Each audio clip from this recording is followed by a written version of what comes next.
मैली चादर में करोड़ों का मालिक।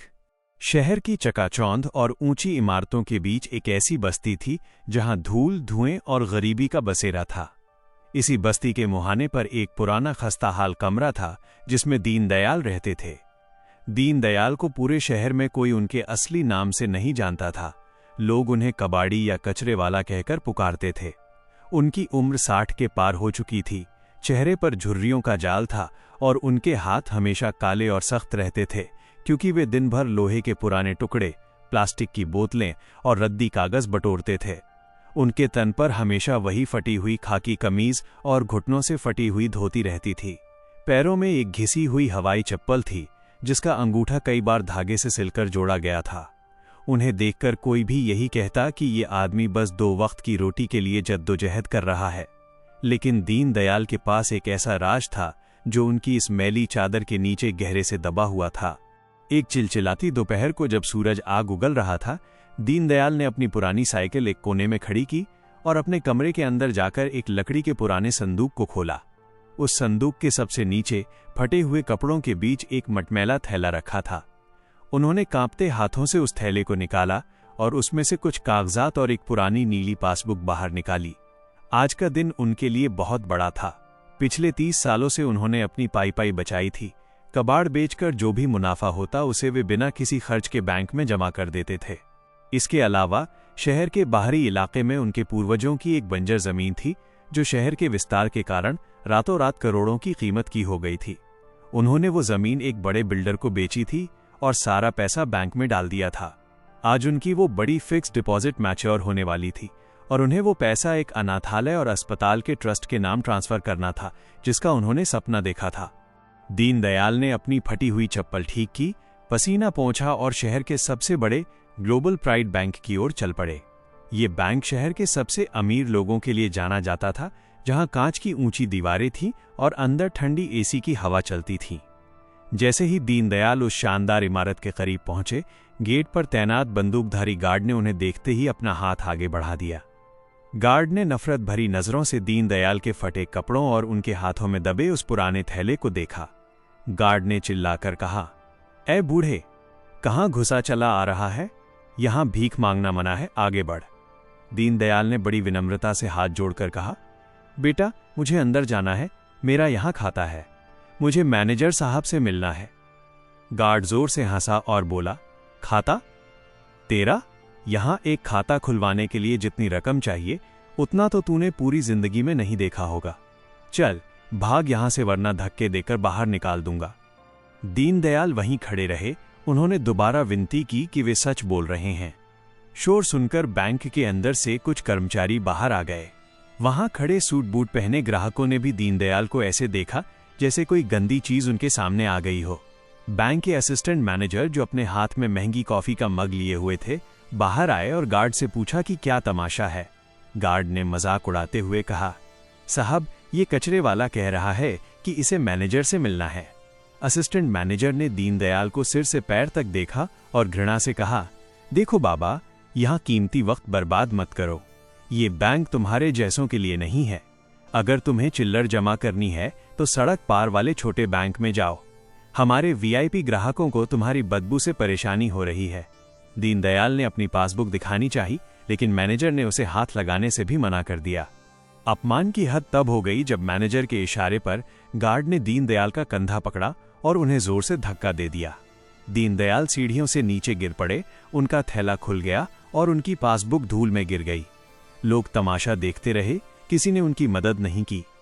दीनदयाल खामोशी से उठे, अपनी धूल झाड़ी और अपनी पासबुक उठाकर जेब में रख ली। उनकी आंखों में आंसू नहीं थे, बल्कि एक अजीब सी शांति थी।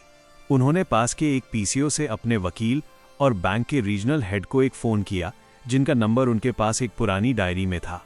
उन्होंने बस इतना कहा, "मैं आपके बैंक के मुख्य शाखा के बाहर खड़ा हूं और मुझे अंदर जाने की अनुमति नहीं दी जा रही है। कृपया मेरा सारा फंड अभी के अभी बंद कर दीजिए। मैं अपना नाता इस बैंक से खत्म करना चाहता हूं।" फोन कटने के ठीक 5 मिनट के भीतर बैंक के अंदर एक अफरा तफरी मच गई। बैंक के लैंडलाइन फोन और मैनेजर के मोबाइल पर एक साथ कॉल्स आने लगे। हेड ऑफिस से सीधा आदेश आया था कि शहर के सबसे बड़े क्लाइंट का फोन आया है और वे अपना 100 करोड़ से ज्यादा का फंड निकालने की बात कर रहे हैं। मैनेजर के चेहरे का रंग सफेद पड़ गया। उसे बताया गया कि वो क्लाइंट कोई और नहीं बल्कि दीनदयाल नाम का व्यक्ति है जिसका खाता नंबर उसने कभी गौर से देखा ही नहीं था। मैनेजर पागलों की तरह बाहर की ओर भागा। उसने देखा कि सीढ़ियों के नीचे वही कचरे वाला बूढ़ा शांत भाव से खड़ा अपनी फटी हुई चप्पल के फीते ठीक कर रहा था। मैनेजर की हिम्मत नहीं हो रही थी कि वो उनके पास जाए, लेकिन अपनी नौकरी बचाने के लिए वो उनके कदमों में गिर पड़ा। सर, मुझे माफ कर दीजिए, मुझे नहीं पता था कि आप वही हैं। मैनेजर की आवाज कांप रही थी। बैंक के वे कर्मचारी जो अभी तक मजाक उड़ा रहे थे, अब अपनी सीटों से उठकर कांच की दीवारों के पीछे से ये मंजर देख रहे थे। जो गार्ड उन्हें धक्के मार रहा था वो अब डर के मारे कांप रहा था और उसने अपनी बंदूक एक तरफ झुका ली थी। दीनदयाल ने मैनेजर की ओर देखा। उनके चेहरे पर न तो गुस्सा था और न ही कोई अहंकार। उन्होंने धीरे से कहा, मैनेजर साहब, आज आपने मेरा अपमान नहीं किया बल्कि आपने उस मेहनत का अपमान किया है जो एक गरीब इंसान ईमानदारी से करता है। आपने कपड़े देखकर फैसला किया कि मैं यहां आने के काबिल नहीं हूं, लेकिन क्या आपका बैंक इंसान की जेब देखकर चलता है या उसके चरित्र से? बैंक के अंदर सन्नाटा पसरा था। वीआईपी ग्राहक जो पहले नाक सिकोड़ रहे थे अब दीनदयाल की सादगी देखकर शर्मिंदा थे। दीनदयाल अंदर गए, लेकिन सोफे पर बैठने के बजाय वे जमीन पर ही बैठ गए। उन्होंने अपना पुराना थैला खोला और वकील के सामने कागजात रख दिए। उन्होंने स्पष्ट कह दिया कि वे अपना सारा पैसा इस बैंक से निकाल रहे हैं और उसे उस अनाथालय के ट्रस्ट में डाल रहे हैं जो उन्होंने अपने गांव में बनवाया है। बैंक मैनेजर गिड़गिड़ाता रहा, सर, अगर आपने इतना बड़ा फंड निकाल लिया तो ये ब्रांच बंद हो जाएगी। कृपया हमें एक मौका दें। दीनदयाल ने मुस्कुराते हुए जवाब दिया, पैसा किसी का सगा नहीं होता मैनेजर साहब। आज मेरे पास है, कल किसी और के पास होगा, लेकिन इंसानियत हमेशा रहनी चाहिए। उन्होंने अपनी पूरी रकम अनाथालय और एक मुफ्त कैंसर अस्पताल के नाम ट्रांसफर कर दी।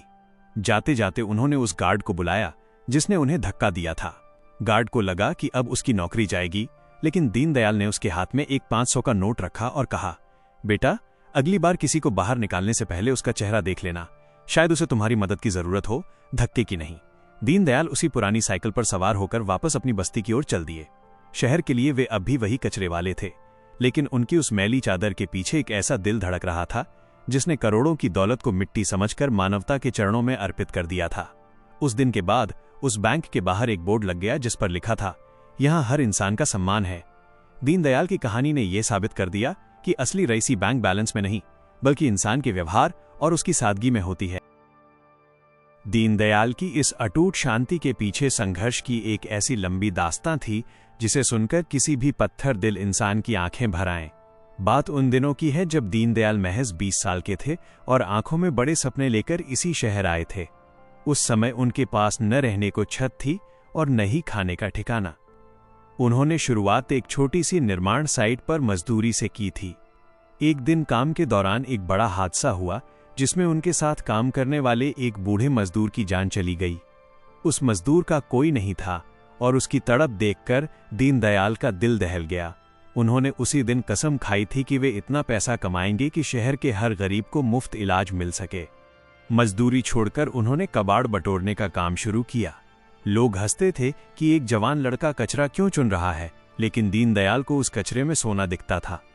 वे दिन भर तपती धूप में लोहे के भारी टुकड़े अपनी पीठ पर लादकर मीलों चलते थे। वे शहर की रद्दी मंडियों में रात रात भर जागकर कागजों की छंटाई करते। उन्होंने एक नियम बनाया था, अपनी कमाई का 90% हिस्सा वे कभी हाथ नहीं लगाते थे।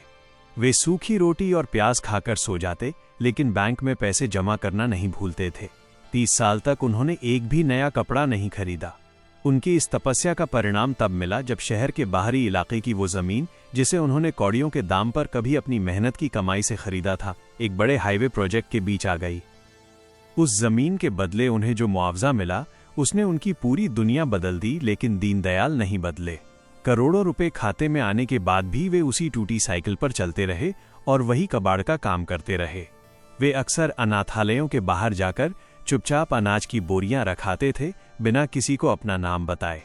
बैंक में जब मैनेजर ने उन्हें धक्का दिया तो उन्हें अपनी गरीबी के वो शुरुआती दिन याद आ गए जब उन्हें एक कप चाय के लिए भी अपमानित होना पड़ता था। उन्हें एहसास हुआ कि दुनिया आज भी वैसी ही है जो इंसान की कीमत उसके लिबास से लगाती है। जब वे बैंक से अपनी सारी रकम निकाल रहे थे तब उनके दिमाग में उस अस्पताल का नक्शा घूम रहा था जिसका सपना उन्होंने उस मरते हुए मजदूर की गोद में सिर रखकर देखा था।